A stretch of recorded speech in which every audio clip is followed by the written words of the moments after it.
Okay guys, this time we are going to be covering animation within Premiere, and we're going to be mainly covering it within the effects control panels over a few items that are going to be basically the effects that are native or inherent to every individual clip or file that you drag into a timeline. Now, first of all, I've got some files here. I've got this USA map that is about 5K. It's about 4800 by 3140 that I've imported into the project. When you import these into the project, by the way, first of all, what I'm going to be doing is I'm going to be editing in a 1920 by 1080 timeline, so a smaller resolution than this, which is good because I can zoom up on these images without losing a significant amount of quality because I've got about 5K of resolution versus a 2K, near a 2K timeline. So what you want to do when you import files is you go into Preferences and General, and you will make sure that your default scale to frame size is unchecked. Because if this is checked, what will happen when you drag those images into a timeline is it will downscale the images to fit the timeline, and it will decrease the quality. And then when you zoom up on them, if you want to zoom up closer to the image, you will see a quality loss. I covered this in the last episode. So I'm going to hit OK. I have already imported these files while that was unchecked. So this file right here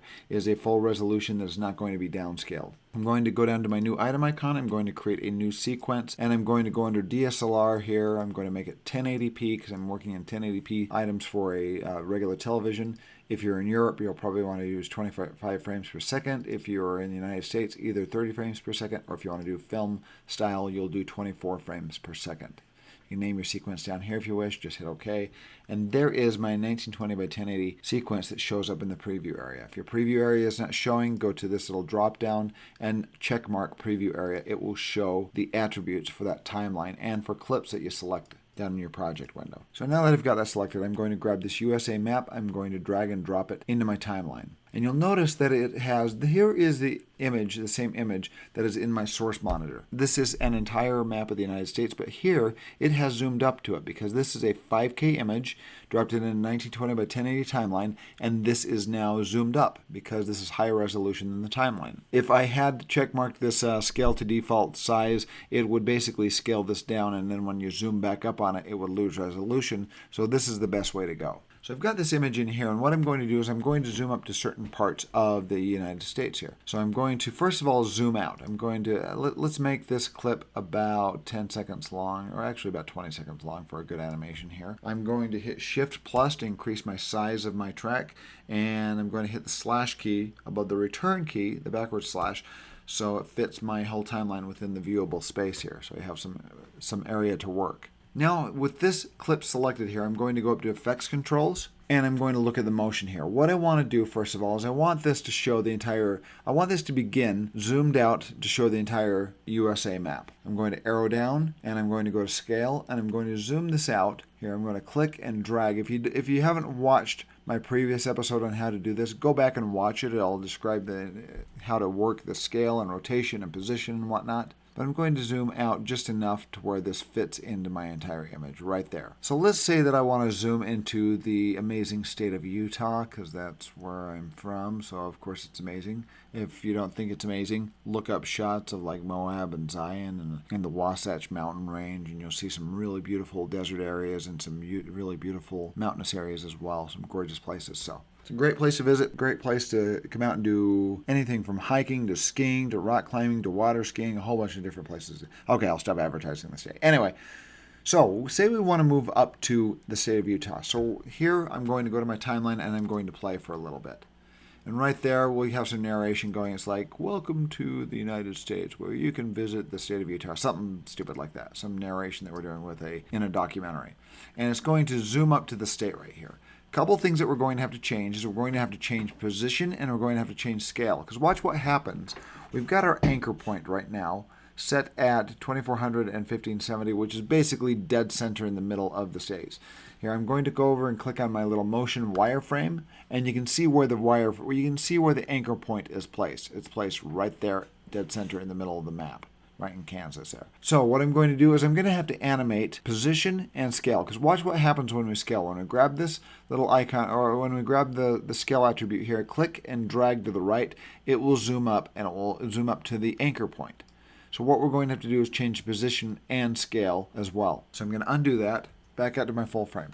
So right here what we've done is we're playing into our timeline, and let's say about 3 seconds in when the narration starts talking about Utah, we're going to zoom up to Utah here. A couple things that we're going to have to change are the attributes on position and scale up here in the motion effects. I'm going to move over my area here and hit tilde and talk about the keyframing area. This here represents the entirety of the clip that is in my timeline. This is the beginning of the clip, this is the ending of the clip. This area here represents time. So you can change position over time and you can change scale over time. Right now I'm around 3 seconds, and that's why I want to start changing scale and position. So over here you have these little toggle animation buttons. This actually turns on your animation abilities, and it will also add the first keyframe for you. If I click on the scale this little stopwatch here, it'll add a keyframe, and now this is blue, and it says scale is ready for keyframing. It's added the first one. This is where the change is going to start. I'm going to go to position and change that as well. I'm going to tilde out of that, and I'm going to play and see how long I want the animation to be. So we're going to play, and about 3 seconds maybe. We're at 6 seconds now, so that's about a 3-frame animation. So now we're going to add keyframes. What these keyframes do is tell the position and the scale on any other of these attributes or parameters what to be at that point in time. So now that I've turned it on and it's added the first keyframes for me, I want to add keyframes right here. It's going to start here and it's going to end here. So I'm going to move over here, and this little item here is an add or remove keyframe. Since there's not a keyframe there already, it's going to add if I click this button. Click. And I'm going to go down to scale and click there as well. So right now my playhead is positioned directly over these keyframes. And the way you land on keyframes is you use these arrows left and right. Right now I can't hit right because there's no keyframes to the right, but I'm going to hit left and it will land on the previous keyframe. If you hit this, it'll land on the next keyframe. If you have other keyframes, let me add a couple here. It'll land on the next keyframe down the line until there are no more keyframes. I'm going to get rid of these. The way you get rid of keyframes is I can click and drag a marquee or just select individual keyframes. Notice how they turn blue. That means they are selected. Now I can hit the delete key and they're gone. You can also copy and paste keyframes once you've changed them. I'm going to select all these, do a Command C or Control C on a PC, move my playhead down and do Command V or Control V, and notice it placed 2 more keyframes down here. I'm going to delete those. I don't need them right now. I'm going to arrow over and land on my second keyframe, arrow over and land on my first keyframe. Right here is where I want this image to be. I want this to play along to this point here, and nothing has happened. So these keyframes, the attributes are staying the same. I'm going to land on my keyframe to the right. Now that I've landed on this keyframe right here, I can change the attributes for this keyframe by moving over and changing position, or moving over and changing scale. Let me tilde out of this. I'm going to grab the scale and I'm going to zoom up. Right there. I'm going to grab my position. So now it has changed the attribute on that keyframe. This keyframe was the beginning. This is kind of like a pivot point here, basically. So once it reaches this point, since this is the same attributes as previous, as the original clip, as I play through, now it does a zoom from this point here to this point here. It is zoomed. So at this point here, if we arrow back, notice it is at 41, and as we arrow forward, it is at 149. It will go from 41 to 149 between these two areas here, within this 3 seconds here. I also want to change position on this keyframe right here, because I want it over in Utah. So I can simply land on that keyframe, which I have done. If you haven't landed on it, you can arrow back and forth. You got to make sure that you land on keyframes, because if you're about 1 frame off, if you're eyeballing it like this and you're 1 frame off and you start changing attributes, it's going to add a keyframe. I just changed an attribute, and now let's zoom up on this and look at that. It has added an extra keyframe because I actually hadn't landed on that keyframe to manipulate that. So if you start changing items where there is no keyframe and the playhead is not landed on a keyframe, watch this. I just change that, it adds a keyframe. Let me change this, added another keyframe there. It does that automatically. So I'm going to undo those two. I'm going to land on a keyframe, and I'm going to change that position and move it over to Utah. I'm going to change the vertical and horizontal position and get over to Utah.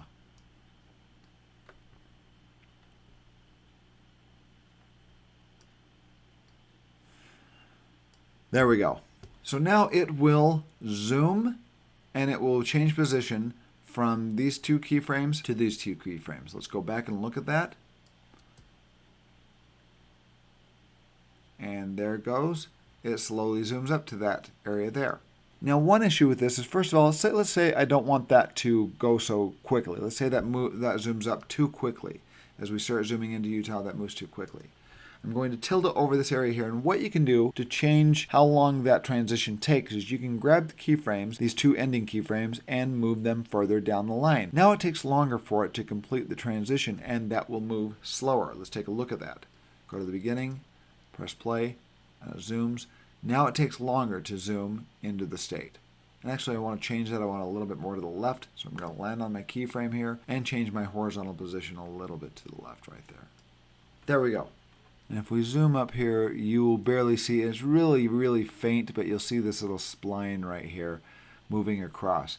And as it goes through frame by frame, this is where the image lands. This is where the anchor position lands on each one of these keyframes here, and it plays through. Each one of these is playing through a frame, then it goes boop, boop, doot, doot, doot, doot, doot, and it moves across as it zooms in. I'm going to grab my little fit here, and I'm going to zoom out 25 to 25%, and you can actually see the spline path right here as it moves out. Let's rewind here, and when I pause, you can see where that wireframe is and what this is doing. You see that zooming out, and it's following this path right here. And what you'll notice here, it's kind of faint as well. It's kind of tough to see on Premiere. Let me move this to 50%. Is you'll see a little teeny node right there, and you will also see that same little node right there. Very, very faint, very difficult to see. And what these are a Bezier curve. You can grab these little icons right there, and when you mouse over them, you'll see it turn to a circle. Kind of tough to find, but there it is right there. And what you can do is change this path on a curve. You can grab this and drag it down, and you'll notice it's changed the shape of the curve. So the image will start over here, and it will kind of go on this little curve, and it'll make a little bit more of a natural motion in some instances, so you can kind of create this little S curve where now it will go like this, and it will move up and do a curve here. And let's make this extreme so you can kind of see what I'm talking about. I'm going to grab these and move them down like that, and I'm going to stretch that out so it bends the curve. And now let's watch what happens to this animation here as it plays. Now you'll see it kind of moves up and then moves down and then curves back up here. See those curves? That's what the Bezier curves do. It makes it just a slightly more natural look instead of just this direct straight line, which is okay in some instances, but I'm going to undo that because in this instance I don't really need to do that. But that's what that spline is for, and that's what those nodes are right there. Those are your Bezier curves to create a curved path. Okay, but I do want to make this look a little bit more natural. As you notice here, what this does is it basically goes from 0 to 60 in one frame. As you press play, it just immediately starts moving, and as it zooms up, when it hits Utah, it just immediately comes to a stop. And it doesn't look very, very natural. Things like that don't really move in regular life like that. Things gradually come to a stop, so we want that to look a little bit more natural there. So what I'm going to do is change a couple things on the scale and the position here to make it look a little bit more gradual. What we can do is you can right-click on keyframes. I'm going to select both these keyframes. We're going to right-click on it, and we're going to go down to, you have temporal interpolation and spatial interpolation. The only thing you can do on scale is temporal interpolation. We right-click on that. This will just be a temporal interpolation change here because it's time and not necessarily position. Position, you can right-click and you will have spatial interpolation and temporal based on space and based on time here. And what this will do is you can tell this to ease out of this. As it hits this point, it's going to ease out of that move into the actual movement here. So I'm going to right click, I'm going to go to the temporal interpolation, and I'm going to tell it to ease out of that. It changes the shape of the keyframe to show that this now has, it's just not a linear, it just doesn't go from 0 to 60 or 0 to whatever in one frame. It basically will be a gradual movement into the position. I'm going to do that on scale as well. I'm going to right click and tell it to ease out there. So now what will happen, let's watch as we play through this. I'm going to tilt over it.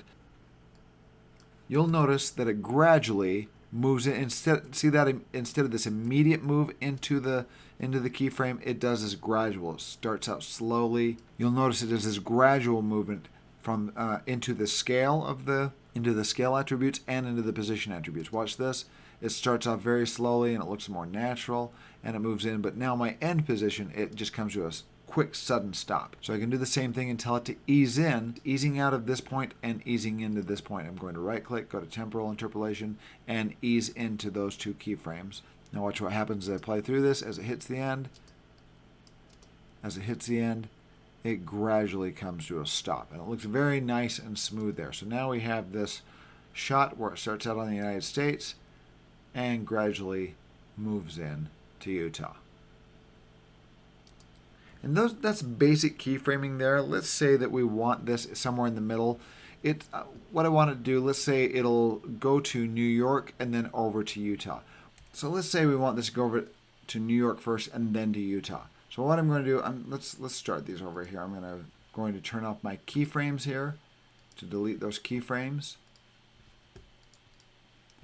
And now we're going to start with a full image of the United States right there. 3 seconds in, 1, 2, 3 approximately. I'm going to add my scale and position keyframes. I'm going to play into it a little bit, about 3 more seconds. Right there, I want it to land on New York, so I'm going to scale in. And by the way, one thing that you can do is you can actually click on your little wireframe image here, and it will show a wireframe of your entire state here, of your entire image. I'm going to go out to about 25% so I can kind of see what I'm doing. I'm going to, on the next, this is going to create a keyframe as I start changing. I'm going to change the scale. Good enough right now. Let's zoom up and see what I'm doing.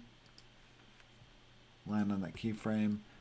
So let's move this over to New York. I'm going to move the position over here and zoom up more and get it exactly where I need it.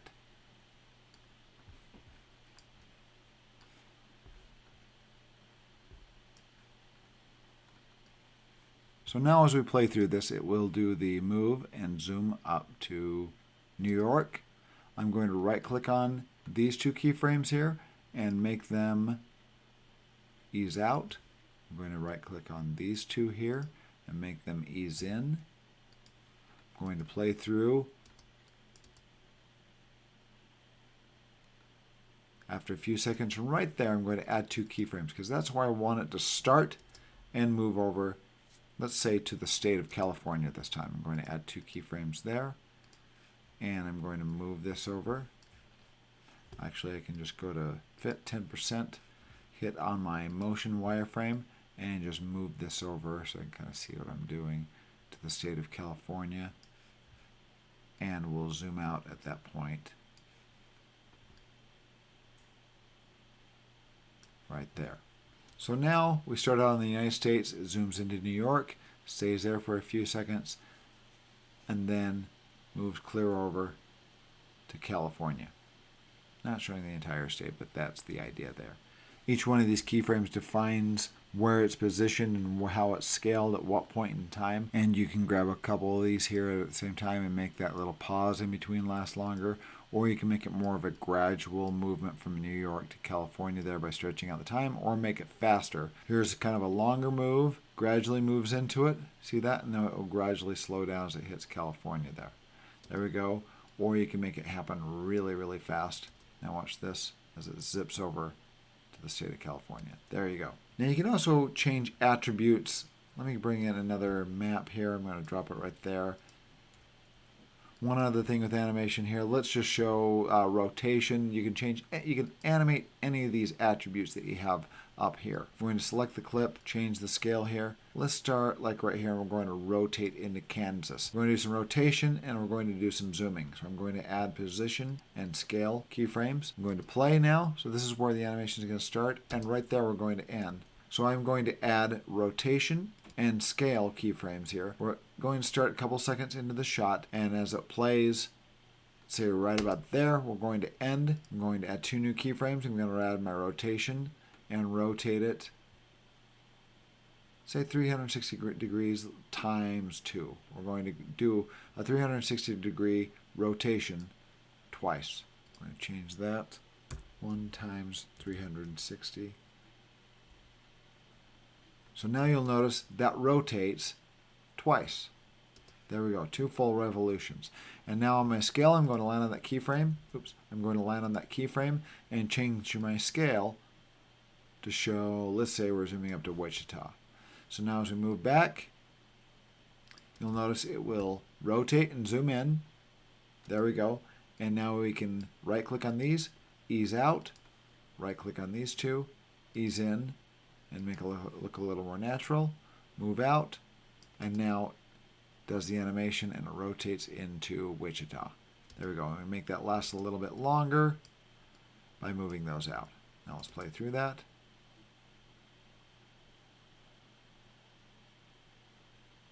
There we go. And that's basic animation in Premiere. In upcoming episodes, I'm going to show how to do the Ken Burns effect. I'm also going to show how to do multi-clips with, like you'll see in the intro in Ocean's 11, and some other things we'll be showing in future episodes to come. So